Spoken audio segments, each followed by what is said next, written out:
오늘 하나님의 말씀 차이는 부르심입니다 라는 제목으로 여러분들과 함께 하나님의 말씀 듣기를 소망합니다. 우리가 읽은 말씀에는요, 소망 없는 여인이 하나님께 통곡하며 간구하는 내용이 나오고 있습니다. 한나라는 여인이었죠. 5절에 보니까 여호와께서 그에게 임신하지 못하게 하셨다 이렇게 나옵니다. 그 다음 절에는 다시 한번 여호와께서 그에게 임신하지 못하게 하셨다라는 말이 반복되고 있어요. 하나님께서 임신하지 못하게 하신 것을 한나가 알았는지는 알 수가 없습니다. 그러나 그 일로 말미암아 남편 엘가나가 부득이하게 둘째 부인을 얻을 수밖에 없었습니다. 여러분, 엘가나는요, 레위 지파 사람입니다. 역대상 6장 25절에 나와 있지요. 제사와 가족들의 생존을 책임질 아들이 필요했던 겁니다. 그래서 부득이 엘가나는 둘째 부인을 얻습니다. 브닌나라는 여인이었지요. 그런데 브닌나라는 여인은 아들을 막힘없이 잘 낳았습니다. 그러니까 아이를 낳지 못하는 이 상황은 남편 엘가나의 문제가 아니었던 거지요. 그리고 6절을 보면 아들을 낳은 브린나는 한나를 괴롭히면서 업신여겼습니다. 그도 그럴 것이지 남편 엘가나가 한나를 더 사랑했기 때문입니다.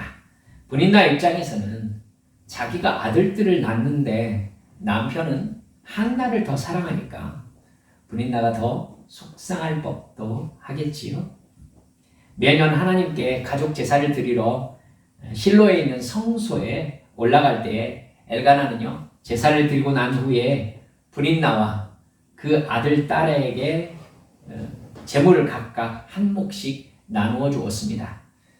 이러면 아이가 많을수록 받는 게 많겠지요. 한나에게는요, 혼자니까 한나에게만 두 몫을 주었습니다. 엘가나가 한나를 사랑했지만 한나는 고통스러웠습니다. 남편 엘가나는 8절에서 이렇게 한나에게 말합니다. 한나여, 어찌하여 울며 어찌하여 먹지 아니하며 어찌하여 그대의 마음이 슬프냐. 내가 그대에게 10 아들보다 낫지 아니하냐. 이렇게 얘기합니다. 천만에지요. 여러분, 남편 엘가나는 한나에게 한 아들보다 낫지 못합니다. 나이가 들어가면서 엘가나가 자녀들에게 유산을 상속해 줄 때에 한나가 차지할 몫은 아무것도 없습니다. 엘가나가 불행히도 중간에 먼저 세상을 떠나기라도 한다면 한나는 그야말로 공중에 뜬 사람이 되는 거예요. 브린나와 그의 자녀들이 한나를 돌봐주겠습니까? 그럴 리가 없겠지요. 즉, 한나는 소망 없는 사람으로 살고 있는 것입니다. 그녀가 알 수 있는 것은 자기의 이런 운명을 슬퍼하면서 한탄하는 것밖에 없었습니다. 여러분, 우리도 한나와 같은 마음에 사로잡힐 때가 있습니다. 한나처럼 누군가와 비교될 때지요.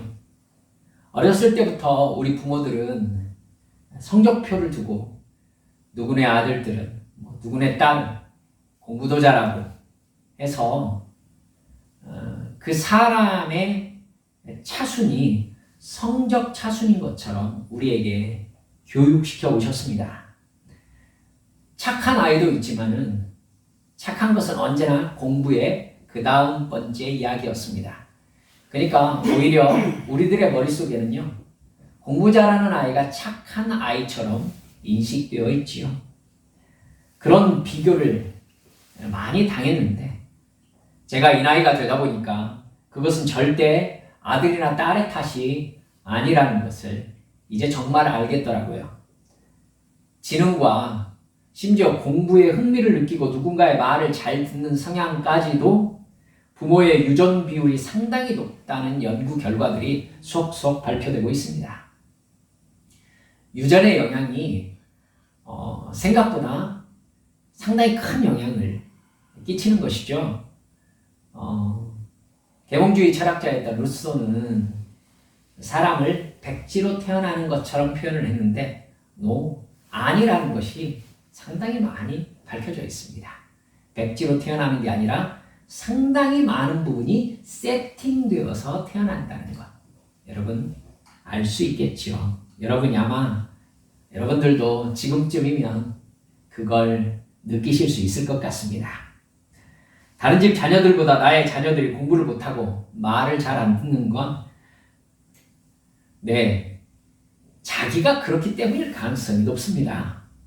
그렇기 때문에 그렇게 비교되는 자녀들 입장에서는 여러분 부모의 말을 듣고 절망스럽습니다. 공부를 못하고 싶은 사람이 어디에 있습니까? 그냥 공부가 재미없습니다. 자기는. 노력해도 자기는 안 된다는 생각이 든단 말입니다. 거기에 너는 뭐가 될래? 그렇게 해서 어떻게 먹고 살래? 너는 잘하는 게 뭐냐? 이런 말을 자꾸 들으면서 타박을 받다 보면 여러분 부모와 이 세상이 나를 사랑하지 않는다라는 그런 메시지를 반복해서 받는 셈이 되는 것입니다.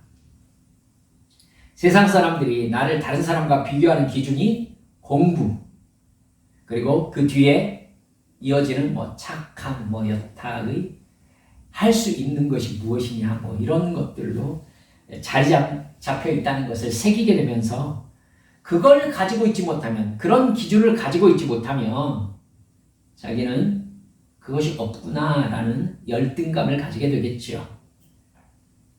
결국 시간이 지나면서 아이는 어떻게 될까요?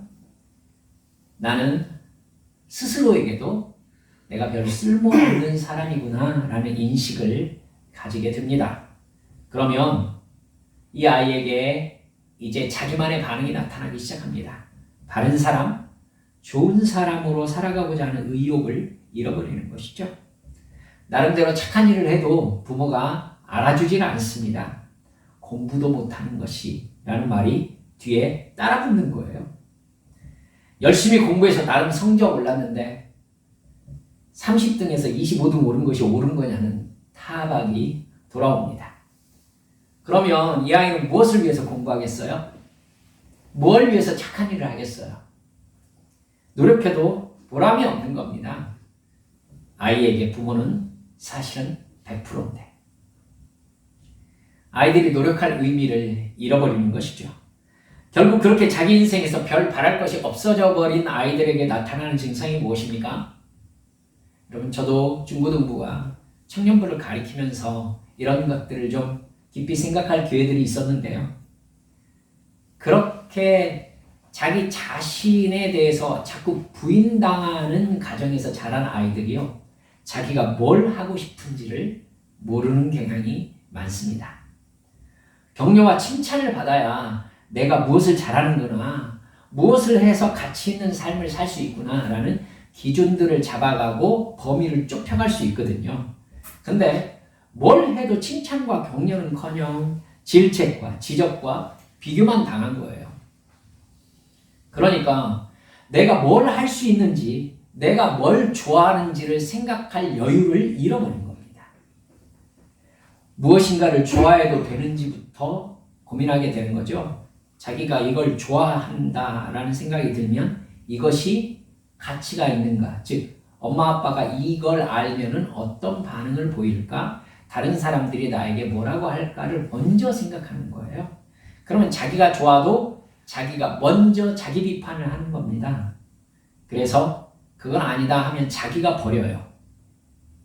이러면 내가 도대체 뭘 하고 살아야 되는지, 뭘 좋아하는지, 내가 매달려서 나의 가치를 증명할 수 있는 게 무엇인지를 생각을 못합니다. 이런 아이가 자라면서 사춘기를 겪고 부모와 부모 세대가 만든 삶의 기준에 반항하기 시작한다면 어떤 상황이 벌어질까요? 오히려 부모들이 그렇게 해서는 안 된다고 했던 것들을 하려고 합니다. 어차피 이것도 안 되고 저것도 안 되잖아요. 그러면 딱히 누구의 눈치 볼 것 없이 그냥 자기가 좋은 거 옳다 그르다 가치 판단 없이 그냥 하는 겁니다. 그렇지 않고서는 얘는 살 수가 없는 거죠. 그것이 부모에게는 어떻게 보이겠어요? 말을 안 듣는 걸로 보이는 겁니다.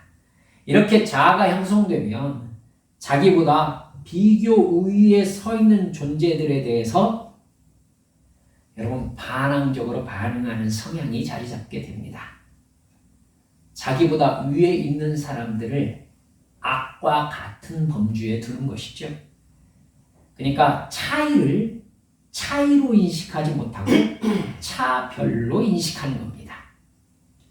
좀 극단적인 예가 되겠지만 연쇄 살인범들이어서 사형 집행이 되었던 지존파가 그들이 지켜야 될 강령이라고 만든 첫 번째 조항이 뭐였냐면요.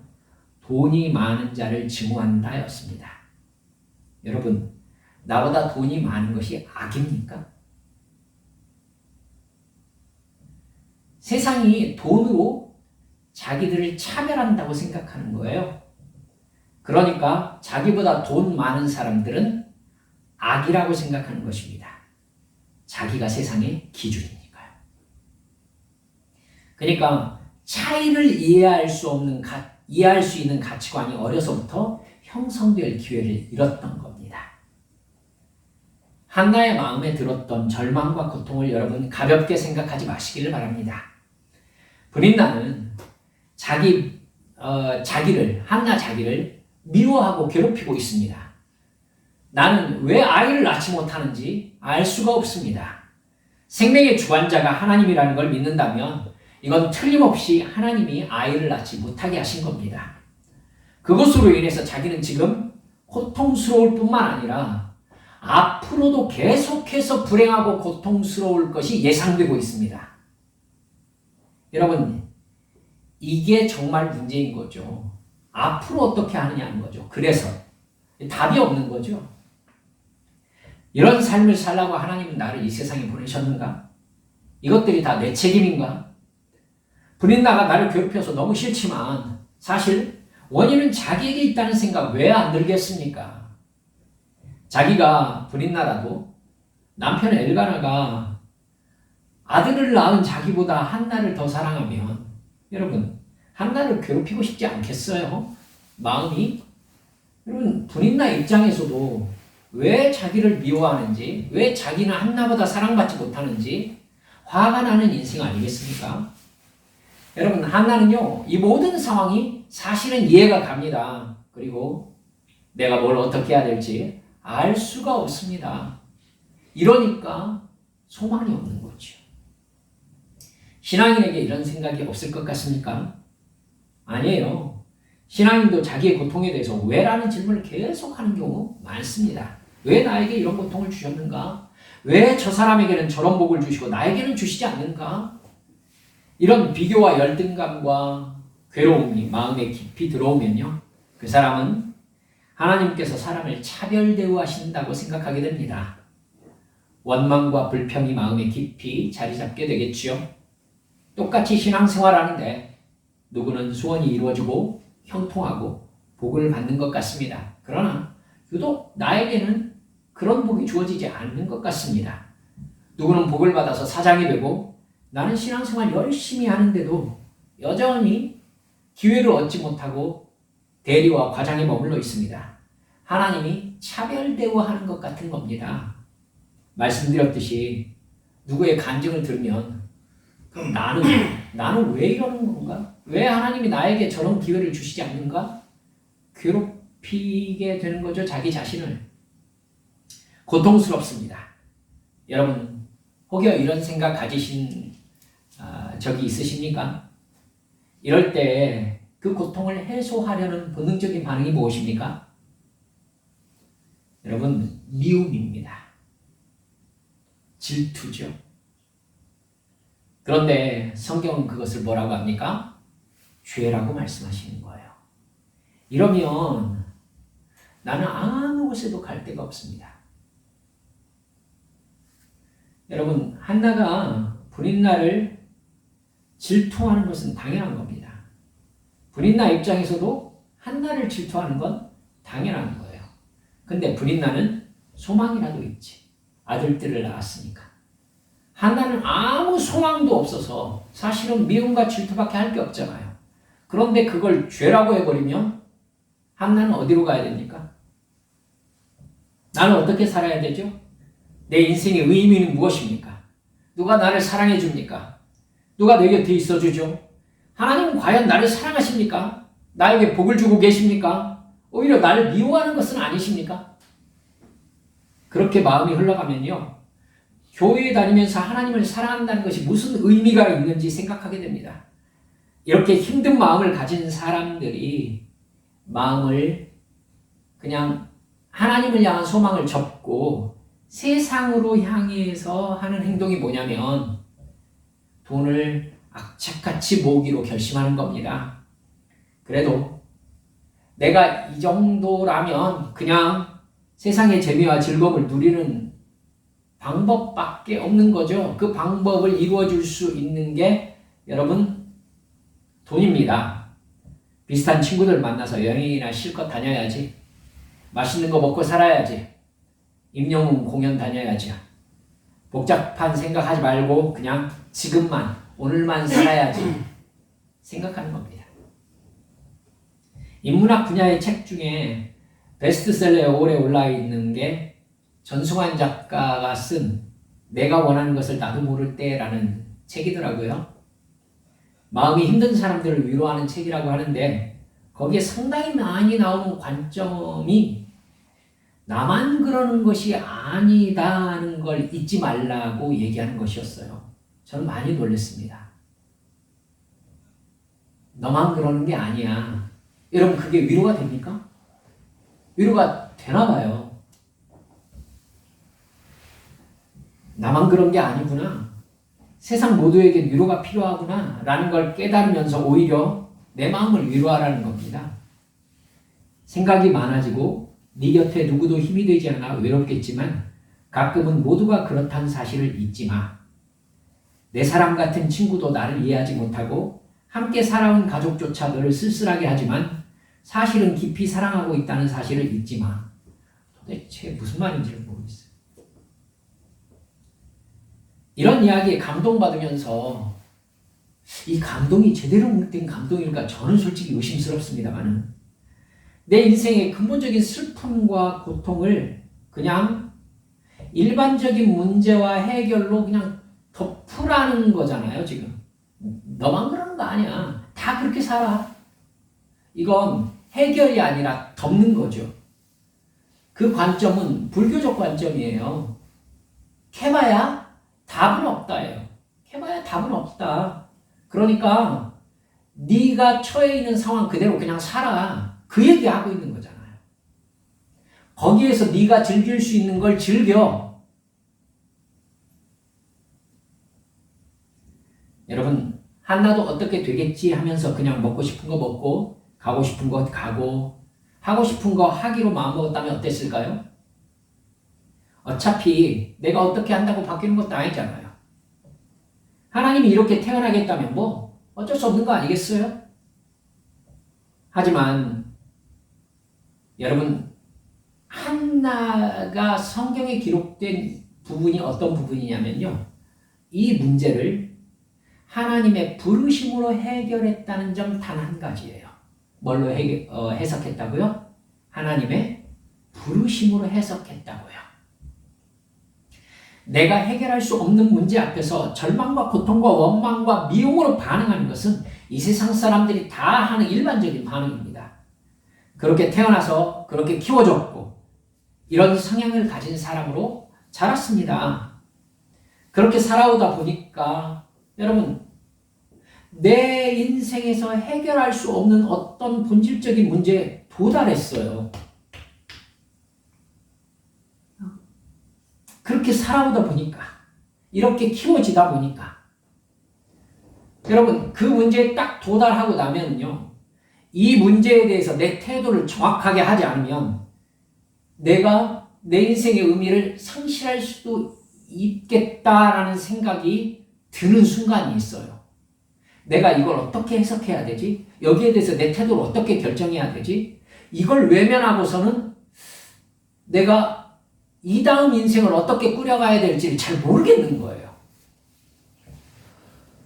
어떤 여자 교인은 내가 왜 이런 남편을 만나서 이런 고통스러운 인생을 살고 있는지 모르겠다고 말씀하십니다. 늘 바깥으로 돌면서 술과 놀이에 돈을 다 쓰고 다니면서 집에 와서는 폭력과 폭언을 일삼는 남편. 내 인생의 모든 고통은 이 사람 때문이라는 생각이 듭니다. 하나님은 분명히 나를 사랑하셔서 내가 이 사람과 이런 인생을 살 거라는 걸 아실 텐데 왜 나를 이 사람과 만나게 하셨을까? 왜 이 사람과 결혼하게 하셨을까? 이 상황에 오기까지 하나님은 나를 어떻게 사랑하신 걸까? 원망이 나옵니다. 나도 모르게 자녀들에게 화풀이를 했습니다. 그 바람에 자녀들 마음속에도 상처가 생겼습니다. 나를 사랑하지 않고 지 아버지처럼 바깥으로 도는 아들과 딸을 봅니다. 누구도 내 마음을 알아주지 않습니다. 나를 슬프게만 합니다. 그래서 고통이 있어서 교회에 갔습니다.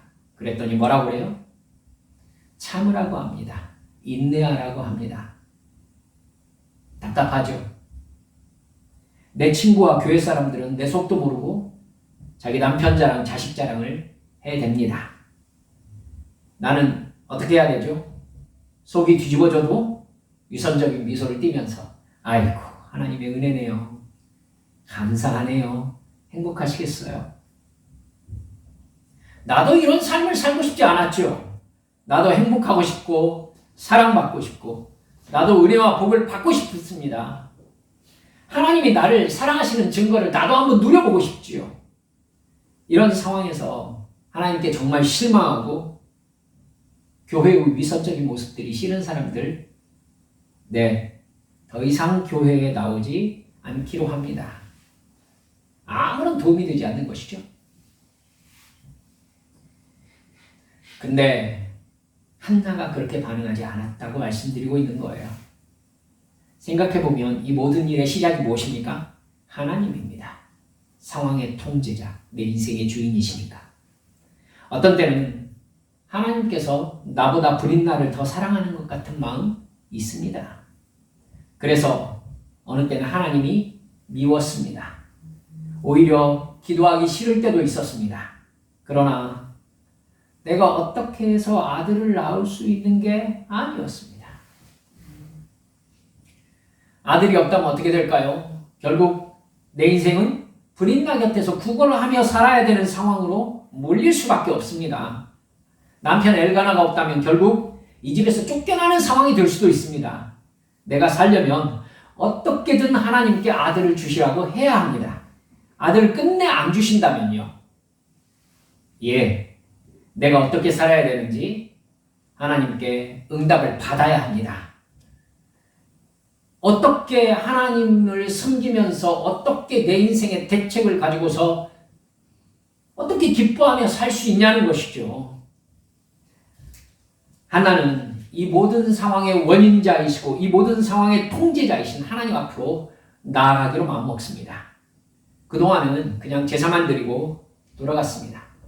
근데 오늘 본문에 보니까 한나가 하나님께 엎드립니다. 10절 보니까 한나가 마음이 괴로워서 여호와께 기도하고 통곡했다 이렇게 말씀합니다.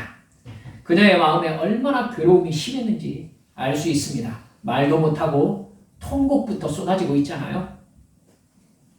그녀는 하나님께 서원하면서 기도합니다. 만군의 여호와여, 만일 주의 여종의 고통을 돌보시고 나를 기억하사 주의 여종을 잊지 아니하시고 주의 여종에게 아들을 주시면 내가 그의 평생의 그를 여호와께 드리고 삭도를 그의 머리에 대지 아니하겠나이다.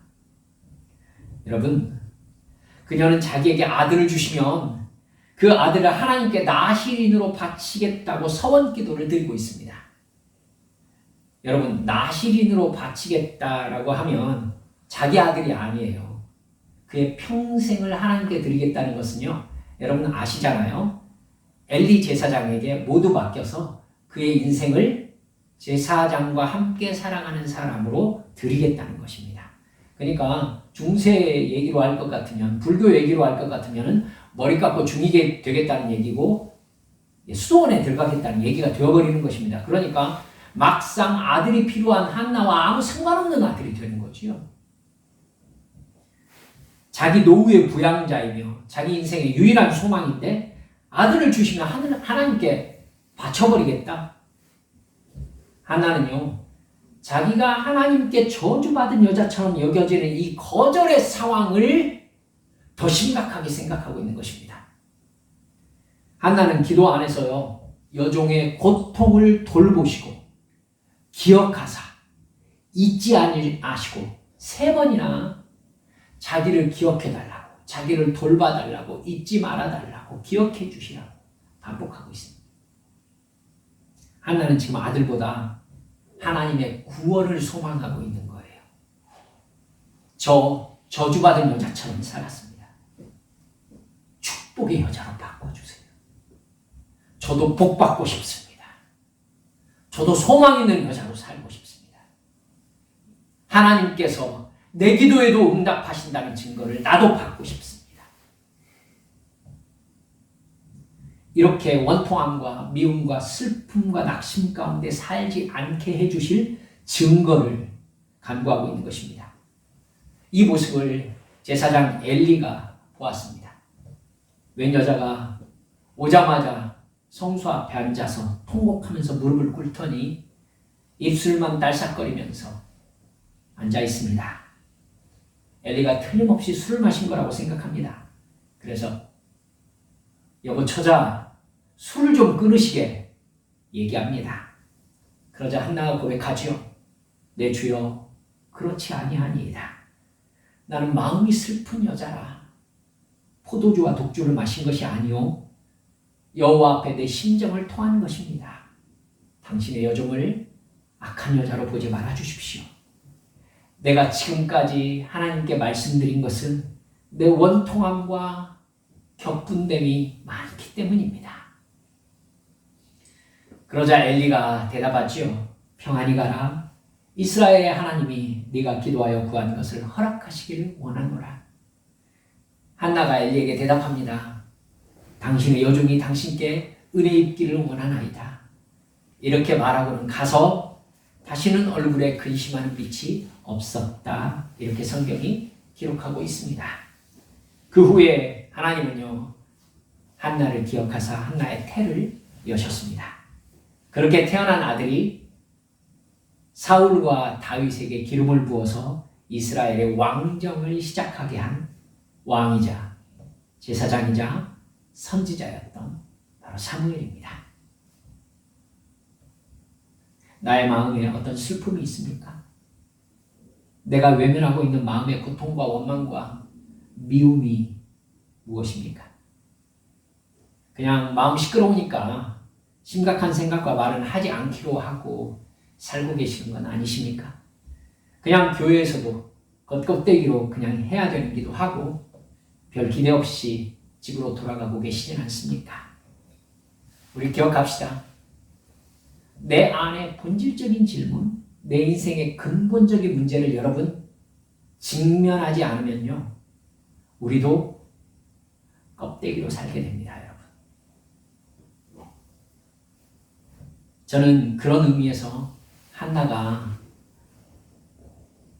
울며 먹지 아니하였다라는 이야기가 심각하게 들렸습니다. 한나의 인생에서요, 아들을 하나님이 주시지 않는 이 고통은 도무지 익숙해지지 않는 고통이었어요. 그래서 성소에 갈 때마다 울고 먹을 수가 없었어요. 결국 하나님 앞에 엎드린 요인이 저는 바로 그 고통이었다고 생각합니다. 여러분, 여러분의 마음속에 하나님께서 풀어야 될 그 어떤 문제를 주셨는데 이제 포기하고 내 마음속에서 그냥 익숙해지자, 내가 차라리 이 고통에 적응하자, 이렇게 마음 먹으신다면 여러분 방향을 잘못 잡으신 것입니다.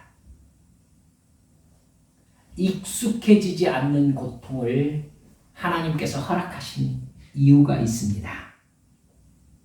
그 문제는 하나님께서 나를 부르시는 부르심입니다. 그 고통에 익숙해지라고 주신 게 아니라 그 문제를 가지고 하나님 앞에 나오라고 말씀하고 계시는 거예요. 우리는 하나님 앞에 나아가서 대놓고 질문해야 합니다. 하나님, 제 인생 무엇입니까? 이 아들, 이 딸, 이 남편, 이 아내, 그 사람, 이 상황 어떻게 해야 합니까? 제가 잘못한 것 알겠습니다. 그럼 기회가 없는 겁니까? 끝난 겁니까? 살 수 있는 방법을 가르쳐 주십시오. 제가 무엇을 해야 합니까? 여러분, 이 질문하면서 하나님 앞으로 나아와야 됩니다. 하나님, 어떻게 하라고요? 그러니까 하나님, 저는 이 문제가 도무지 익숙해지질 않습니다. 적응이 안 됩니다. 주님께서 이 문제를 제 인생에 두셨다면서요. 주님, 저는 포기할 수가 없습니다. 당신 앞에 나왔으니 내게 말씀하여 주십시오. 내게도 응답하여 주십시오. 이렇게 하나님과 함께 문제로 뛰어드셔야 됩니다. 우리 안에 성령님이 계시잖아요. 성령님께서 계속 격동하고 계시잖아요. 한나에게처럼. 그럼 나와야 됩니다. 기도 자리로 나와야 되는 거예요. 울며 부르짖어야 됩니다. 그때 하나님께서 어느 순간 우리의 기도의 양이 찼을 때에 반드시 하나님께서 내 인생에 왜 그 문제를 두셨는지를 깨닫게 하실 날이 옵니다. 할렐루야! 여러분, 옵니다. 하나님은 나를 사랑으로 지으셨기 때문입니다. 그 문제를 깨닫게 하시고 그걸 해결할 하나님과의 관계의 문제를 깨닫는 순간 하나님께서는 그것을 하나님의 복으로 바꾸어 주시는 것입니다. 구원의 하나님이심을 체험하게 하십니다. 나에게 선하신 목자이심을, 나를 사랑하시는 아버지이심을 정말로 깨닫게 해주시는 것입니다. 여러분, 그렇게 하나님을 바라보며 매달려 기도할 때에 그 문제가 변하여 나를 축복의 아들, 축복의 딸이 되게 하시는 하나님의 부르심을 굳게 믿으시고 주님 앞으로 나오는 성도 여러분 되어 주시기를 주 예수님의 이름으로 축원합니다. 함께 기도하십시다. 사랑하는 여러분들, 오늘 설교의 제목이 무엇입니까? 차이는 부르심이다 라는 말씀입니다. 여러분, 그걸 차별로 인식하고 미움과 원망과 고통으로 반응할 일이 아닙니다. 여러분 안에 해결되지 않는 고통이 있습니까? 주님의 부르심입니다. 오너라, 가지고 오너라. 네가 그 문제가 있어야 나에게 부르짖는다는 것을 내가 알고 네 인생에 그 문제를 두었다. 그러니까 내 품으로 달려 들어와라. 나에게 물어봐라. 나와 관계를 맺어라. 내가 해결해 줘야 된다. 사랑하는 여러분들, 한나는 하나님이 임실하지 못하게 하신 여인이었습니다. 우리 인생도 그래요. 하나님이 못하게 하셨고 하나님이 막으셨습니다. 왜요? 하나님과의 관계 안에서 열어주시려고, 하나님께서 해결해 주시는 선하신 목자이심을 가르쳐 주시려고. 이제 주님 앞에 기도하십시다. 주여, 주 앞으로 나아가겠습니다. 깨닫게 해주십시오. 주여, 정말 하나님의 뜻을 알게 해주십시오. 이 시간 소리내어 하나님 앞에 통성으로 기도하시겠습니다. 기도합니다. 아버지 하나님,